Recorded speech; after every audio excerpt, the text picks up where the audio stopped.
बहुत पहले से कहा जाता है कि युद्ध शुरू करना आसान है, रोकना या युद्ध खत्म करना बहुत कठिन। इजराइल और अमेरिका और ईरान के बीच 12 दिन के युद्ध के बाद सीज फायर का ऐलान भी फायर भरा हुआ है।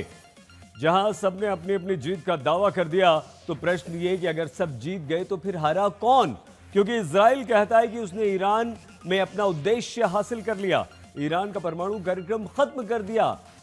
इसी तरह ईरान भी दावा करता है कि उसने इस्राइल और अमेरिका दोनों के सामने बिना झुके हुए 12 दिनों में यह युद्ध जीत लिया। ईरान तो यह भी कहता है कि ईरान ने हमने इस्राइल को झुका दिया। वहीं ट्रंप हैं जो बीच में खड़े हुए हैं, वो सीज फायर का मेडल खुद अपने गले में डालकर जीत का क्रेडिट ले रहे हैं, इस दावे के साथ कि ईरान अब कभी भी न्यूक्लियर साइट को दोबारा नहीं बना पाएगा। तो फिर खबरदार करता प्रश्न हमारा यही है कि अगर इस युद्ध में ये तीनों जीत गए तो फिर हारा कौन?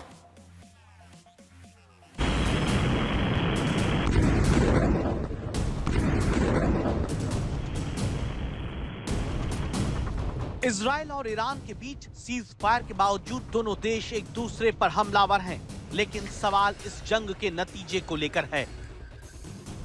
खबरदार करता सवाल यह है कि तीन किरदार 12 दिन की लड़ाई में कौन विजेता है और किसकी हुई हार है।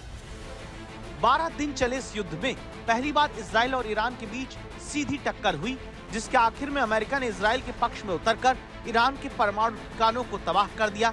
सीज फायर के बाद अब तीनों ही देश जीत के अपने अपने दावे कर रहे हैं। इजराइल जहां ईरान को परमाणु बम बनाने से रोककर खुश है, अपनी जीत मानता है, वहीं ईरान का दावा है कि इजराइल के साथ अमेरिका के उतरने के बावजूद न उसके परमाणु कार्यक्रम को नुकसान पहुंचा, न ही खामेनेई सत्ता से हटे। वहीं डोनाल्ड ट्रंप एक और युद्ध रुकवाने का श्रेय लूटकर झूम रहे हैं, जबकि दोनों पक्षों को ही नहीं लगता कि ये सीज फायर ज्यादा दिन चलेगा। Well, I don't believe in them ceasefire, and I heard only Trump in a message, writing message. I didn't hear my government saying that it's a ceasefire. Israel की तरह सोच ईरान की है, जहां राजधानी तेहरान में जश्न का माहौल है, तो ईरान की सरकार जीत के दावे कर रही है, जबकि उसने 12 दिन में अपने टॉप 14 परमाणु वैज्ञानिकों को खोया है। ईरान के 20 से ज्यादा सैन्य कमांडर मारे गए, जिसमें ईरान की सेना के वरिष्ठ कमांडर मेजर जनरल अली शदमनी शामिल है।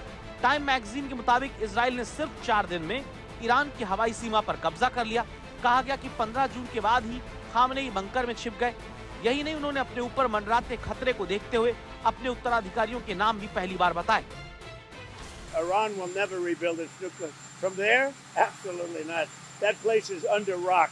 That place is demolished. The B-2 pilots did their job. They did it better than anybody could even imagine. They hit.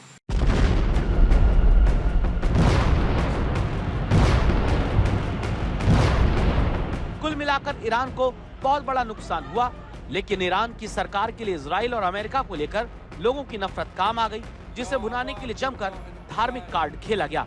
Iran की तरह इस जंग में इजराइल भी जीत का दावा कर रहा है। हालांकि दुनिया ने पहली बार इजराइल में आयरन डोम को थकते देखा। पिछले 12 दिन में इजराइल के लाखों लोगों को बंकर की शरण लेनी पड़ी।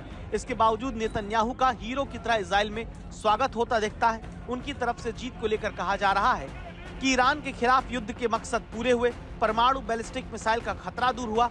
हालांकि एक्सपर्ट और स्वतंत्र एजेंसियों की तरफ से इसकी पुष्टि बाकी है कि ईरान का पूरा परमाणु कार्यक्रम क्या वाकई तबाह किया गया। फोर्डो, नतांज और इस्फहान में परमाणु सुविधाओं को कितना नुकसान पहुंचा, ये साफ नहीं। विशेषज्ञों का मानना है कि इन सुविधाओं को सिर्फ बाहरी नुकसान हुआ, क्योंकि कोई रेडिएशन हमलों के बाद नहीं हुआ। इसके अलावा इजराइल ईरान में सत्ता परिवर्तन के अपने लक्ष्य को हासिल नहीं कर पाया, जबकि अमेरिका ने उसका पूरा साथ दिया। Decided a long time ago that I would not let this happen. It will not continue. I want to thank and congratulate Prime Minister Bibi Netanyahu. We worked as a team like perhaps no team has ever worked before. Khamenei की सत्ता को हिला नहीं पाया, फिर भी Israel की तरफ से इस लड़ाई को अपनी जीत कहा जाता है। नेतन्याहू की तरफ से इजराइल की कार्रवाई को सही बताने के लिए अमेरिकी राष्ट्रपति डोनाल्ड ट्रंप भी एक और सीज फायर का श्रेय लेकर खुश हैं। हालांकि उनका नोबेल पुरस्कार पर दावा इस बात पर निर्भर करेगा कि ईरान और इजराइल सीज फायर बरकरार रखें, वरना ट्रंप के माथे पर पश्चिम एशिया में सबसे भीषण और खतरनाक युद्ध शुरू करवाने का कलंक लगना तय है।